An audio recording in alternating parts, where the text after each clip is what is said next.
when I wrote the book, I kind of did my own searches and talked to some connections that I had within the CIA, and just to verify exactly what the how this technology works. They wouldn't go as far as admitting putting voices in the heads. They had no problem admitting the directed energy capability, Mm. and um, and started looking around. And prior to my book, there was a couple of books where people had mentioned it in passing, but nobody with really any credentials. So when I wrote the book, I figured half the people that read this are going to think I'm just as crazy as the victims. But if it reaches a few people and convinces them that this is otherwise, then I figure it's done its job, and it seems to have done that. I've got a second book that's in editing right now called Guinea Pigs, Technologies of Control, which kind of goes more into the history of how it became, and kind of at least what I see is probably going to be the only way out of it. So Okay. because everybody's looking for ways to shield themselves and things like that, and the bottom line is we're going to need socio-political change probably to do anything about it. Definitely, I can see where that would be the case. Well, I have a copy of your book here, and I've read it, and I found it fascinating, especially. Well, I mean, I thought the background into the technology was really good. It was pretty thorough, and it really opened my eyes to the capabilities that are available out there. But what just blew my mind was just your personal narrative in here and what you went through. I love to touch on some of this stuff, you know, during the interview as well. So feel free to reference that if you like. But Okay. I just, it just boggled my mind how that was possible, and the things that they did, and the monotony to it, and how it just happened over such a prolonged period of time. Um, Well, and that's what kind of, I have a pretty good connection with SAPD here. okay. So when I went to the sex crimes department, the lieutenant in charge had been a patient of mine and was a friend of my father's who was retired SAPD. And he told me straight out. He said, if I heard this story from anybody else, I'd think they're crazy. But you had my life in your hands, asleep on the table for surgery. I do anesthesia. Right. And he said, but coming from you, and your story's never changed. And so they went through ICE and tried to see if any of this video, if they were videoing any of the sexual assaults and putting them anywhere. And basically, in the end, they basically, it's almost kind of like this former FBI guy is allowed to do it, Uh-huh. sort of, which is like what I kind of wondered all along. Because if I went following people around and tampering with their cars and standing around their front doors, I'd be arrested pretty quickly. And these guys were so brazen. This wasn't surveillance from afar, or I kind of think that car's following me, or I kind of think that person's following me. These were people literally standing in front of our windows right until you would come walking down the sidewalk, and they would run and jump in a car, or three cars following me, moving, jockeying around at 2 in the morning on a weekday, Uh-huh. coming home from her house and shooting the finger at me when they would drive by, or trying to block me in until I'd finally maneuver my way around. And the only good thing about being in Texas is what ended the stalking was when the sheriff came out to my house and said, you know what, you live in a rural area. If it's nighttime and they're on your property, shoot them.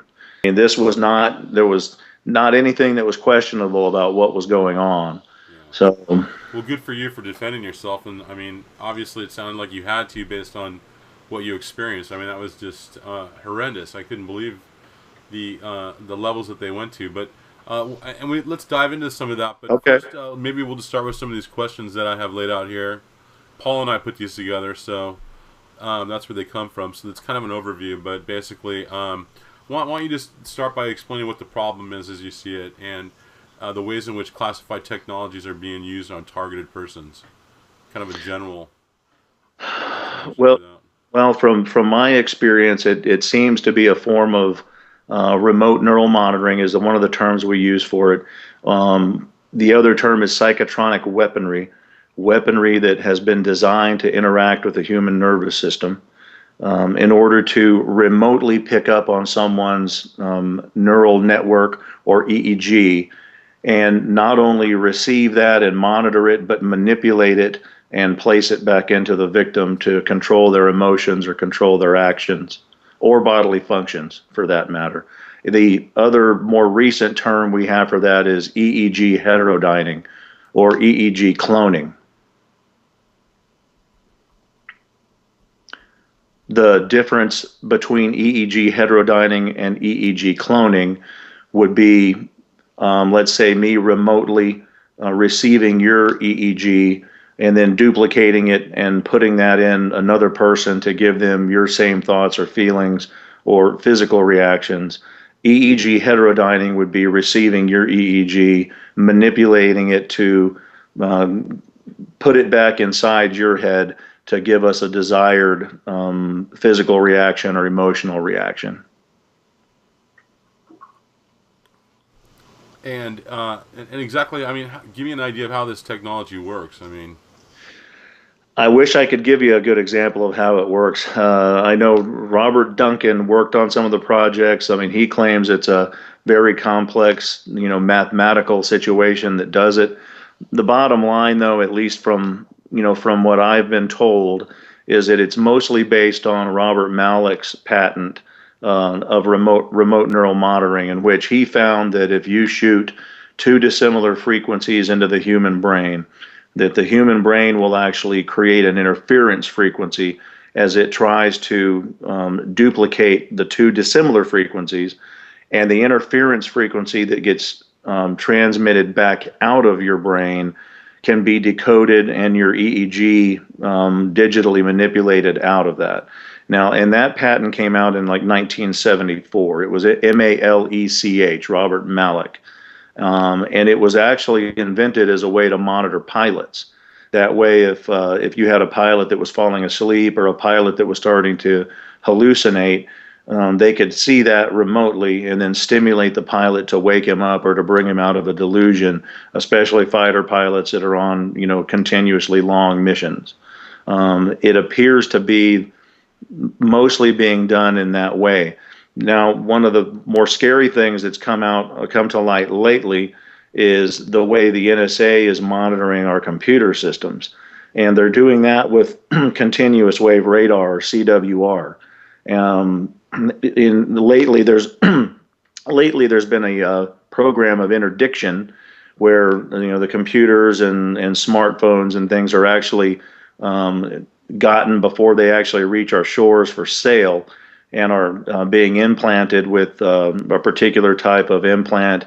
One of them is called a cottonmouth, at least for PCs, and that's a small chip that actually goes into the cord between the computer and the monitor. And when that chip is hit with continuous wave radar, it will begin to transmit up to 8 kilometers away whatever data is being sent from your computer to your screen. It may be monitored in real time, or it may just be data that's collected, automatically without anybody actually watching it. But one of the thoughts that we have is that it might be continuous wave radar being used on humans as well. And if you see Jacob Applebaum, some of his speeches and reports and exposure on this, he kind of alludes to some of Snowden's releases, that the same technology that they're using on computers, they may be actually using on human systems as well. so Snowden leaked a lot of this information about the gathering of information and sensitive private information of individuals through cell phones and computers and even your search engines and anything that you do on social media networks. But what you're talking about is like EEG monitoring that is able to translate the brain patterns into verbal language, like English, and then put it back in your brain. Is that right? Or Yeah, essentially, yeah, and that is by definition what EEG heterodyning is. Like I said, it would be taking your basic EEG, receiving it, manipulating it, and spitting it back to you. And one thing that we found a long time ago within a lot of the neurologic studies is if you bombard the brain long enough with a certain frequency, the brain receives that frequency and adapts to that frequency and begins to operate in that frequency. And specifically with Malik's patent, if you're using two dissimilar frequencies and you get one hemisphere of the brain operating at one frequency, the other hemisphere at a different frequency, they create an interference frequency. And we know the brain transmits. That's why we can actually look at an EEG. Now, traditionally in medicine, we're using it with leads on the scalp, and that was the whole point of his patent, is that you no longer actually had to have leads on the scalp, that it could be done remotely with radio frequency. Wow. Now, that's not in sum the total of what these victims are experiencing. That's the monitoring and maybe some of the emotion manipulation. Um, Also, you can control the brain into making the body twitch or making the body do just about anything, since everything's controlled by the brain. But there also seems to be a directed energy component to the victimization of these people, because most of them are also complaining, of eye burning, skin burning, and what would appear to be microwave energy based weapons, body heating, most of those techniques used for sleep deprivation. Almost all of the victims that I've spoken to complain that the attacks seem to be worse at night and seem to be geared at actually sleep depriving them.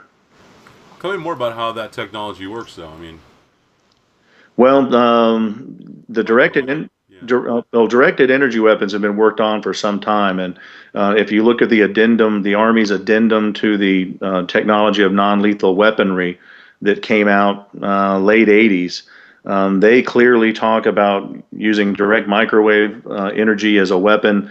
We're already seeing that in the active denial system, millimeter wave system, Silent Guardian, which is a joystick controlled millimeter wave weapon that is actually being used experimentally in at least one Los Angeles prison.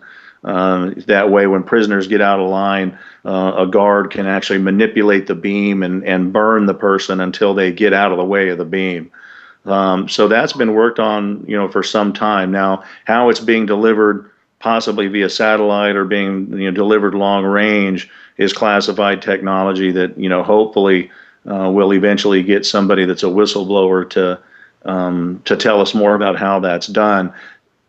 From what I've been told by some of my contacts, that a lot of this is being done, especially the weaponry, by satellite. There's been other, world leaders, that have complained about hearing voices and being attacked with directed energy. Of course, most of these victims that complain about it are immediately sent to a psychiatrist, Right. who won't Google anything or won't look at any of their research. But the directed energy component has been around for quite a while. How it's being used on such a grand scale is yet to be seen. But it's been demonstrated that it can be used in short range, like over, kind of a network or within proximity to someone, using, whatever the techniques are or whatever the tools are, but it can be delivered like someone next door to you or outside in a car. Is that Yeah, yeah. I mean, they've already, well, like I've said, you've seen the active denial system. Now it does, that's basically mounted on a Humvee. As far as what I've seen, a lot of victims complaining about possible handheld directed energy weapons that are being used on them by possibly by a neighbor or someone from a car. I think most of what we're dealing with in the victim population is probably satellite based, or something much more remote than that. I know in my personal studies, I've actually taken victims onto a ranch here in Texas where there's no power lines, there's no cell towers. You can do RF scans on the property and see that it's pretty clear. And these victims still hear voices, they still get attacked. I've done the same thing by taking victims in a boat into the Gulf of Mexico to escape the possibility of it being handheld weapons or neighbors. They still hear voices, they still get attacked. And some of the victims I've talked to, they're probably a little better explaining their situation. Have even got on planes and flown to other countries. I had one victim who's pretty well off financially, that actually flew to Cuba to try to get away from this, and was still hearing voices and still being attacked even in Cuba. And just so these are all people that were professionals, were educated, were functioning in society just fine. And most of them were between 30 and 40 when they first started getting victimized. Much older than you would typically see somebody all of a sudden come down with schizophrenia. and no reason to have all of a sudden developed an acute delusional disorder. And I know in some of the questions I've been asked before is how do you determine whether this is mental illness or this is somebody being victimized? And probably the two biggest discriminators that I've seen to determine that are most of the victims are educated, most of them were functioning, most of them are professionals. I've talked to a lot of doctors, a lot of lawyers, whistleblowers from the National Geospatial Agency, a couple of whistleblowers I've worked with from the NSA. These were functioning people, and they can tell you the day they started hearing voices and started experiencing attack. And typically it's in the 40s, late 30s, early 40s, with no history of mental illness and high functioning in society prior to that day. The other big discriminator is with true mental illness, even bad schizophrenia, medication works. And being a physician, I certainly don't want to come off as saying that everybody that hears voices is being victimized by technology. There's mental illness. Schizophrenia exists. Schizophrenia usually responds to medication. And in some of these victims that have been forced either by a licensure board or by their occupations, in a job setting to seek psychiatric help, many of them are placed on medications meant for schizophrenia or for delusional disorder. And so they're stuck on these medications and they're still being attacked and they're still hearing voices. The symptoms won't subside with traditional psychiatric treatment. It's fascinating. Yeah, I know from my research that schizophrenia doesn't it typically set in around late teens, early 20s. Yeah, in a male, even younger than that sometimes. In a female, it can be a little bit older, into the mid 20s. And the bottom line, and even most psychiatrists would agree with me, that true schizophrenic people are kind of those people that were never right. I mean, they were weird kids. They grew up into weird adults. But it typically schizophrenia does respond to medication. It's the problem is once they're better on their medication, is they feel like they don't need their medication and they come off of it, then they go back into acute schizophrenia. But with these victims, a lot of them are being mandated into psychiatric treatment, and they're taking medications that are geared for delusional disorder or schizophrenia or paranoid schizophrenia, and they're still being attacked and they're still hearing voices. One good case in point was another physician here in Texas, was a cardiologist that came to me for help, and he unfortunately went to the Texas Medical Board and told them, I think I'm being victimized because I'm a physician. Have you guys ever heard of this before? They immediately called him in, suspended his license, put him through a month psychiatric stay. With some legal help and several hearings, he got his license back, but is mandated to be on psychiatric medication. And talking to him after all this happened, he still has people parking in his driveway, shining bright lights through his house. He's still hearing voices, and he's still being attacked with what he perceives to be directed energy, despite treatment. So that's a pretty big discriminator. And this is a man who was in his 40s, who had the intelligence and the psychiatric stability to get through 4 years of undergrad, 4 years of medical school, and 6 years of cardiology residency. To all of a sudden at 45 or 46 become schizophrenic, at least in my mind, is an impossibility. Well, I want to talk more about the victims and what kind of people they are and why they might be being targeted. But let's talk a little bit more about some of the techniques that they use. Let's talk about some of the gang stalking that you mentioned and that you yourself experienced in your book. Can you tell me a little bit more about that? Sure. The kind of the old term, or the term that was used online the most, was gang stalking. I think in my book I even refer to it more as organized stalking, mainly because the term gang stalking, people kind of envision kids in matching leather jackets or something out of the Warriors movie, which is not what this is. It's truly organized stalking. These are where you'll notice people unknown to you. These aren't people hired by a loved one or anything traditionally, or not an ex-boyfriend or ex-girlfriend, but all of a sudden you notice, the same vehicles following you everywhere you go. people standing around your front door, standing around work, creating scenes in grocery stores around you where, they may be talking to someone else, within earshot of you, but talking about something you did or something you said to a loved one. And it's geared to let you know that there are people that know your lifestyle and know the specifics of your lifestyle. I think the organized stalking is done for two reasons. For one, it's a psychological warfare. It puts the person in a victim mindset.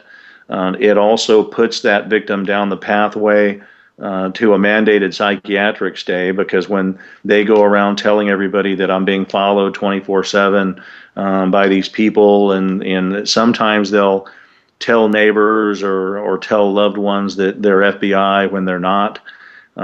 So the victim starts telling everybody that they're under some type of federal investigation or federal surveillance, when usually I think this is probably being done by private investigators. However, it's private investigators, usually with former CIA or former FBI experience, and which is why they're being allowed to access the technology. At least in the case here in San Antonio, it was the PI group that we identified here.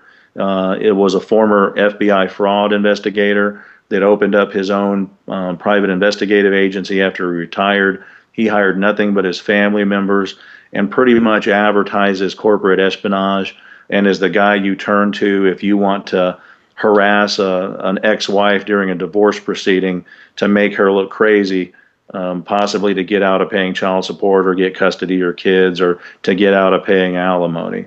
Um, the other than getting you down that pathway to a psychiatrist and putting in you a victim mind state, I think the other function of the organized stalking is to GPS you by vicinity.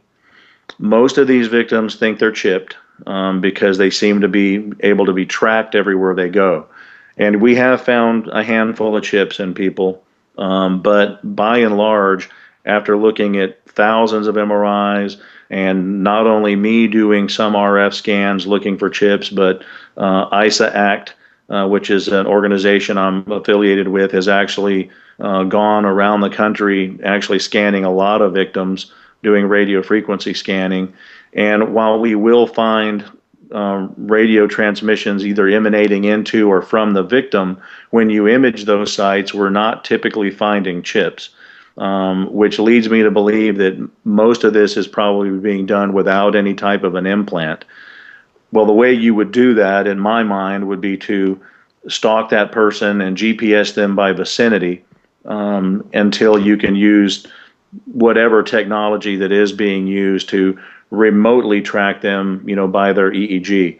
And there's other ways to remotely track someone by body imaging, by facial recognition.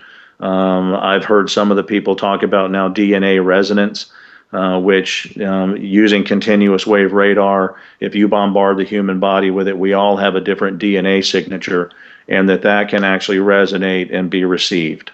So I think the organized stalking serves two purposes: victim mindset, as well as GPSing by vicinity.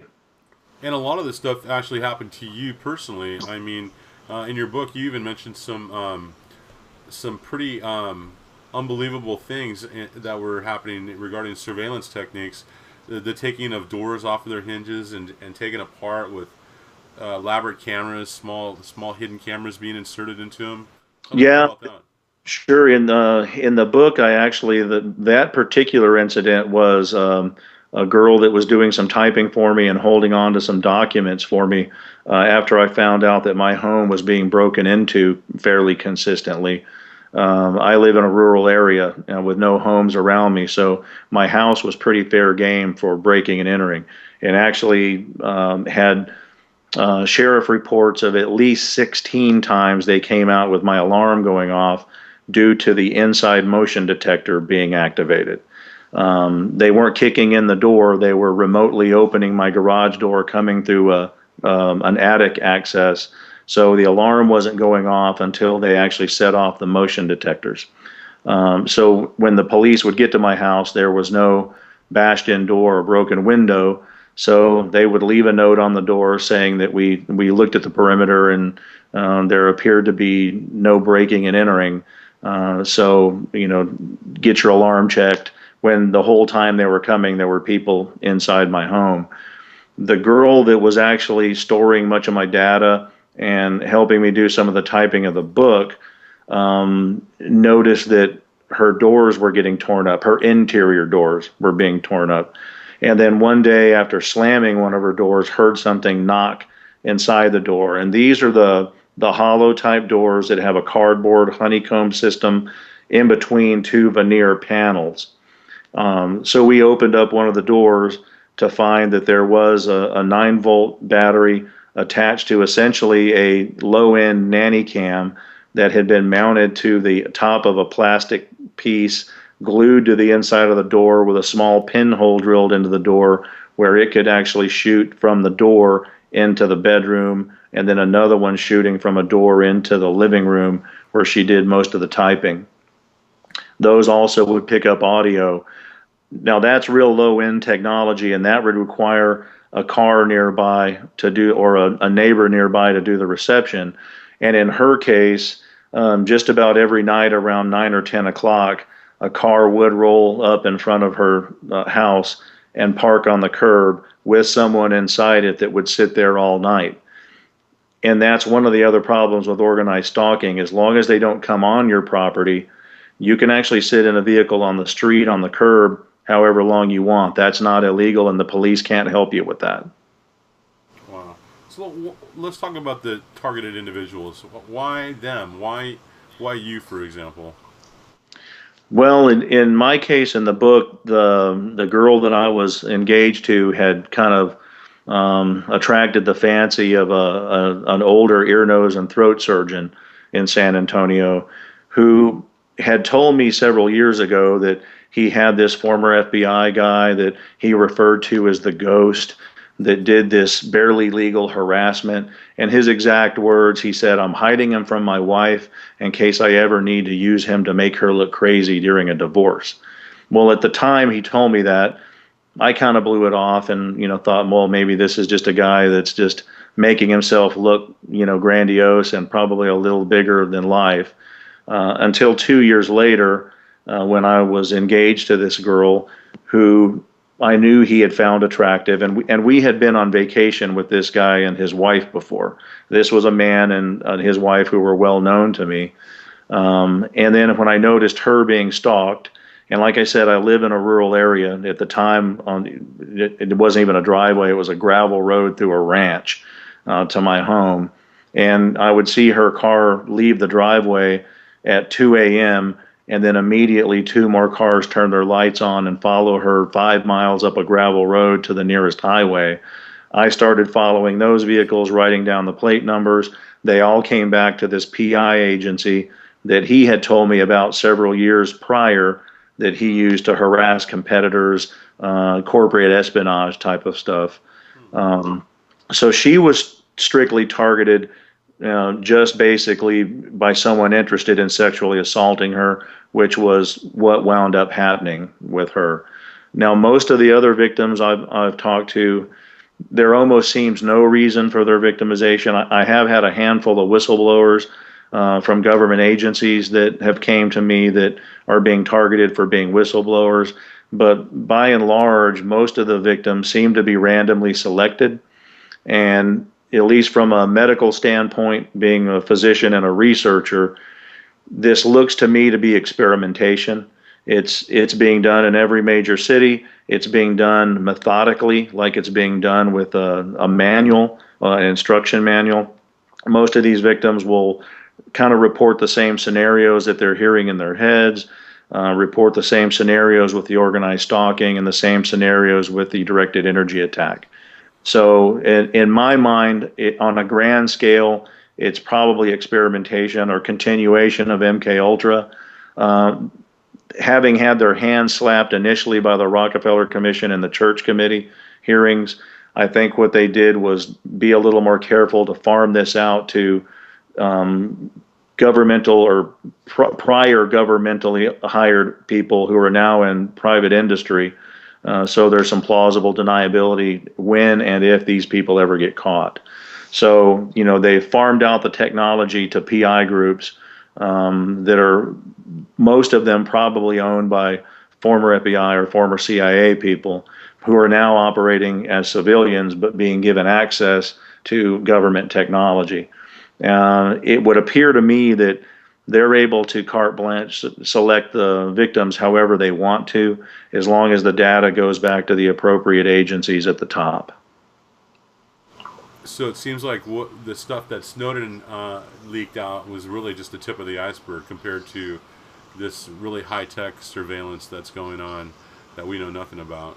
Yeah, I think it was the tip of the iceberg, and he has a lot more documents to release. Right. So I'm wondering if some of this is eventually going to come around. Russell Tice had alluded to some of this when he was a whistleblower from the NSA. He had initially mentioned that it wasn't just phone calls going overseas that they were listening to, that they were listening to, pillow talk between, married men and their girlfriends, and basically kind of gave the scenario that they knew specific times that they could tune into specific phone calls and basically listen to, married guys and their girlfriends as entertainment. And it's come full circle to where even the NSA admitted that they've caught a number of their agents using this technology and what they kind of kiddingly refer to as love-int. Instead of human intelligence, human signals intelligence, SIGINT, love-int, where NSA agents are using this technology to spy on ex-wives or run the plate numbers and spy on girls that they possibly met or seen at a grocery store. And if you look at the way the victims spread out demographically, and there's been studies on this, Freedom from Covert Surveillance and Harassment, has ongoing studies, checking the data of demographically who's being victimized. 70% or so of the victims are female. And most of these people are not radicals. They're not politically inclined.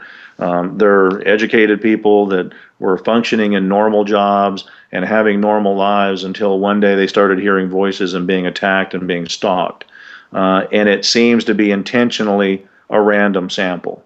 Well, I was just going to ask. I mean, how many of these people are dissidents or writers or whistleblowers themselves are involved in, some know something about government policy or are involved in changing policy? Are any of them really? No, not many. That's a definitely the rare. Now, like I said, I've had a handful of people that fit that description. Most of the people are housewives, doctors, lawyers. I mean, trust me, I certainly didn't want to be, the spearhead of this movement. I'm a medical doctor, was engaged to a girl who was a mortgage broker. Our plan was to be married and start a family and just live out the rest of our lives normally. It was never planned in my life to have this book or my next book come out or deal with any of this, and certainly not be the spearhead against any of it. Well, let's talk about who's responsible. Who do you think is responsible for this? And you talked a little bit about the experimentation factor, but is there any other rhyme or reason to why they're doing this? Well, I mean, if you look historically at the way MK Ultra started, they've been looking for a long time how to remotely control human beings. With MK Ultra and the technology that existed at the time, you were kind of stuck with using, psychoactive drugs. A lot of people were subjected to 900, 1,000 times electroconvulsive therapy to try to wipe the slate of the brain clean and create Manchurian candidates. Those were multiple sub-projects. The design of that study was, I hate to say beautiful, but was so well done. I mean, they studied every facet of human behavior in MK Ultra. Not all of the sub-projects were LSD and brain chipping. You've heard of some of the worst ones that dealt with that, but some of these other sub-projects were watching kids on playgrounds to study, childhood human interaction. Watching, adult men that use prostitutes to determine sexual interaction.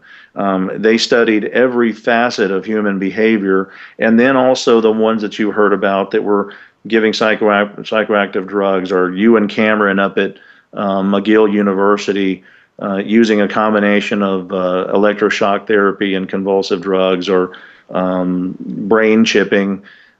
So it's actually started in the late 50s, early 60s with MK Ultra. Now, once they got their hand slapped at the Rockefeller Commission, you know, a lot of information came out in Freedom of Information, and there's been some really good books written on MK Ultra based on what the government released in Freedom of Information. Well, most of these sub projects, found success. The research didn't stop. The flow of freedom of information certainly stopped, but the research continued under different names, under different operation names, and certainly with them being a lot more careful as far as how anyone would actually pick up on the fact that it's experimentation. So, at least in my mind, when you have, estimated 300,000 people voicing identical complaints of hearing voices, voice to skull, directed energy weapons attack, and what would appear to be a random sample, it's got to be experimentation. And the only place I can see that going is figuring out, long-term study, because most of these victims have been victimized for 10 years or more. From a medical perspective with this technology, you would want to know how quickly you can degrade someone's psychiatric status, how quickly you can degrade someone's lifestyle to control them. And more than that, you would want to know, are there any weird cancers or any weird illnesses that are going to be caused by chronic bombardment with extremely low frequency waves, or any other radio frequency waves or continuous radar. That's going to be real important to know if this technology is being developed eventually to control the masses. You have to make sure that there's not going to be any weird cancers, thyroid cancers, leukemias, brain tumors, or anything that are going to arise from it. And that's the only reason I can see that some of these victims have been victimized for over a decade, because their lives are destroyed usually within a year of having this technology used on them. So why continuously experiment on them would only be to find out medical data from chronic exposure. So what is their end game? Who benefits? And what's their purpose for doing this, do you think? Well, I mean, I think the purpose, as I said, if you look back historically, they've been looking for a way to control the masses. And when the technology got to the point where directed energy could be used remotely, with weaponry that actually can manipulate the human nervous system, I think the end game is mass population control. In an interview probably about a year ago, Vladimir Putin actually admitted that Russia has been working on psychotronic weapons for quite some time. None of our media picked up on that. The only person that at least contacted me to make a comment against what he said was El Spectador, which is a newspaper, a news agency out of South America. But Putin said that whichever country controlled the best psychotronic weapons would control the globe without bullets or missiles. You control the decision making, you don't need bullets or missiles. So what can we do to protect ourselves? How can we, are there tools to monitor, for example, microwave frequencies that are being emitted in a certain area or on an individual? And how do we protect, how can one protect themselves against? Well, most of the victims that I've talked to are looking for shielding methods. It would appear that most of this is being done with extremely low frequency waves, which are not easily shielded. You can shield those in a very well-made anechoic chamber. With ISA Act, we actually took people to Belgium and had access to a scientific research anechoic chamber. And those people did find some relief in the chamber, and we did notice some attenuation of the signals that were either coming off of them or going into them while in the chamber. And these people were victims that were studied next to controls that we monitored. And the controls, who had never experienced any type of electronic harassment, showed up negative. The victims actually still showed up positive. It did seem to be attenuated in a very well-made research anechoic chamber. Unfortunately, that's beyond the affordability of most of these victims. So shielding, I don't think, is going to be the way to go with that. What we need is education of the public. Once most of the public understands that this type of weaponry exists, it would be hard to degrade someone's life because they're going to know not to run to people telling people that they're under a federal investigation or under federal surveillance. Hopefully, avoid any psychiatric diagnoses which secondarily victimize the victim. As far as an end game to this, education, public exposure, awareness, and socio-political change. Unfortunately, we've come to a point in government where we have government that's grown too large. It's no longer, as people used to say, the government's supposed to fear the people. It's the other way around now. The people fear the government. We have a government that's out of control. And it's going to take people at least going to the polls and using their election choices to get people back in government with some ethics and some morals. I think most of the Congress people know this exists. Most of these victims immediately send letters to their respective congresswomen and congressmen. Most of them return back with letters saying that they've never heard this or they don't think it's going on, or even at worst, getting letters returned to them recommending they see a psychiatrist. Dennis Kucinich mentioned this type of technology in a legislation he wrote for non-weaponization of space. Before the actual bill made it to Congress, all of the writing and references to psychotronic weapons, which were in the initial bill, were taken out. Even with that taken out, the bill didn't pass. Congress wouldn't pass the bill to not weaponize space. The other big thing in this country is we don't have legislation against experimentation by the government. We have a legislation called the Common Rule that's supposed to protect citizens from governmental experimentation. However, there's so many loopholes in the Common Rule that it's very easy for black budgeted intelligence agencies to have this type of experimentation with no known institutional review board and nobody overseeing the research. John Glenn, when he was a senator, tried to pass a bill making informed consent an absolute requirement for any federally funded research or experimentation, and Congress shot it down. They wouldn't pass it. You may remember a couple of years back, they had the Bioethics Commission's hearing. I spoke at one of those hearings.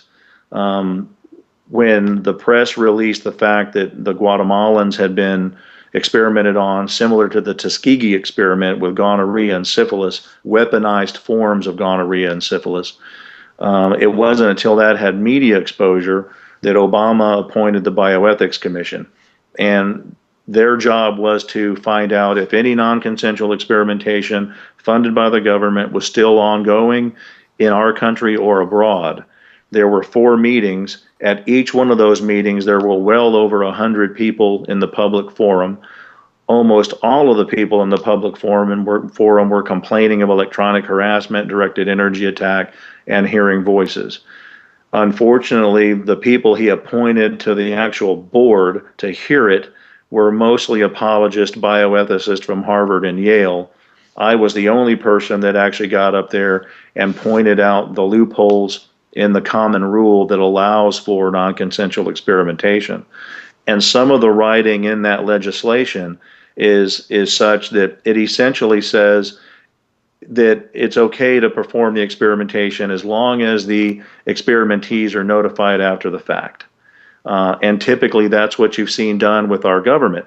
We did it with radiation experiments. When we flew radioactive clouds of iodine over major cities to see how quickly people would get thyroid cancer. As people came in reporting sickness, they were told they were crazy. Well, then when Clinton got to office, we had the Acre hearings. And he made all of these agencies put forward their data, and lo and behold, these people weren't crazy. They were getting leukemia, they were getting thyroid cancer, and they were getting radiation sickness. And that came to light. Same thing with the Tuskegee experiment, the syphilis study. These men were infected intentionally with syphilis, denied treatment for a lifetime, passed on that infection to their wives, their girlfriends, and their children, who passed on syphilis to their children. And it wasn't until there was some media exposure 40 years into the experiment that this was done. Well, then the surviving members and surviving family members got a lame apology from the government. That's typically what our government has always done. Do the experimentation. Once the media brings it to light, give the survivors an apology. And that's one of the things that we're hoping to avoid with electronic harassment and this experimentation is bring it to an end while the victims are actually still around to show up at a hearing. Well, I think that covers pretty much everything that I wanted to discuss. We kind of went in a little bit of a circle there, but I think we covered all the data. And is there anything else that you wanna say in wrapping up, or? No, not that I can think of. I mean, there is so much stuff coming out. I mean, even the book that I have in editing right now that will hopefully be released here in another month or two. No sooner did I get it electronically sent off to my publisher when all of a sudden, here's three more news stories that come out about some more graphic stuff from the NSA. Now, one thing I will say, while MK Ultra was mostly a CIA program, I think probably a lot of this being done today is probably NSA based. The NSA does seem to be focusing more of their attention on some of these more exotic weapons. So, And how many terrorists have they actually caught as a result of this? oh yeah, you're the with all the surveillance that's going on, they seem to be surveilling us mostly. None of this surveillance seems to be curtailing terrorism. And I actually mentioned that in my next book, Guinea Pigs. That while they're passing most of this off as a national security issue, we're not catching any terrorists. The Middle East is on fire. It's almost all of those countries are back under radical hands. They all hate us, and it's your chances of dying in a car crash going to work is 1 in 30. Your chances of dying from a terrorist bomb is damn near 1 in a million. So, Yeah, what are you really going to be worried about? yeah, yeah. I mean, it's easy to scare the public with terrorism, and terrorist bombs, but Media we're does a giving, great job of that. yeah, but we're giving away our civil rights. We're giving away our privacy to protect ourselves from a boogeyman that I think is just really non-existent. And now it seems to be the increase in gun violence is another direction to take away more of our civil liberties and our freedoms. Well, and some of the gun violence that we're seeing, if you look at the Aaron Alexis thing, the Aaron Alexis went and shot up the Navy Yard. He had emailed Freedom from Surveillance and Harassment several times asking for help and Hearing complaining about voices, and complaining about the sleep deprivation right? mostly. And he worked in the IT sector. He was familiar with this weaponry. He knew it was extremely low frequency wave weaponry, which is why he etched that on the side of the shotgun. My personal belief with Aaron Alexis is I think they intended him to shoot up the airport in Norfolk, where he initially had an outbreak. He was walking by some people that he thought were making obscene gestures and obscene comments to him, and he went off on those people, and he was detained and arrested there temporarily for acting out in the airport. Well, then he came to the realization that those people weren't actually saying anything to him, that what he was hearing he was hearing in his head that was being transmitted to him. If you look at that scenario, it wasn't not long after that we did have an airport shooting in LA That's right. that again was someone that was hearing voices and had actually voiced complaints of suspected mind control. When he went and shot up the Navy Yard, I don't think that was their intent. I think their intent was for him to go get a little bit more violent in the airport.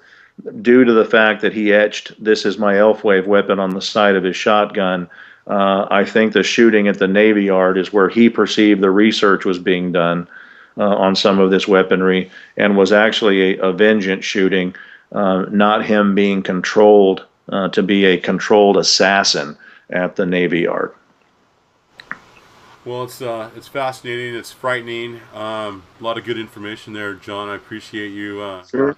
you exposing some of this stuff and for helping me out with answering some of these questions. I appreciate that. Well, and Paul Baird's been at this a long time. His website's been up for Right. years. And this is a global problem. I mean, we're making a lot of noise about it and trying to get exposure in the United States, but I get emails from just about every country in the world with people complaining about this. And, and at least from a medical perspective, for a psychiatrist or for a medical doctor that maybe sees one person in their practice that's complaining of this, it's real easy to see it as mental illness. But when you dive into it a little deeper, like I have, and you're really seeing the vast numbers of people globally that are having not similar, but identical complaints, then it's clear as day that there's something more to it. So, Yeah, there definitely appears to be. So that's great. I appreciate you you helping us with this. all right. Thanks, Jeff.